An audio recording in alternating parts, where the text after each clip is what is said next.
FoodTech přináší celosvětově unikátní mikrovlnnou technologii, která zásadním způsobem mění přístup k opravám výtluků na asfaltových vozovkách. Chcete opravit výtluky na asfaltových vozovkách rychle, efektivně a kvalitně? Pro takové případy je tady naše strojní sestava mikrovlnného cestáře FT3. Tento mikrovlnný cestář je unikátní patentované řešení určené pro neinvazivní opravy výtluků mikrovlnnou technologií.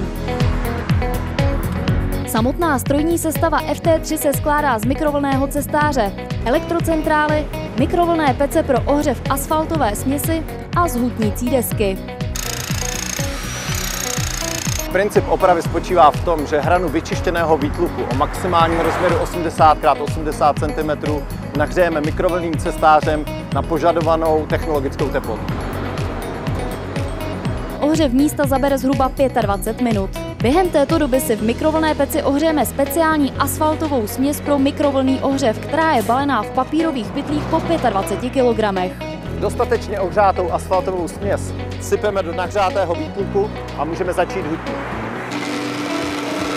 Při hutnění dochází k prolnutí původního povrchu s novou asfaltovou směsí.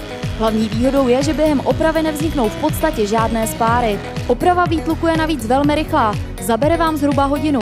Její životnost dosahuje minimálně 2 let.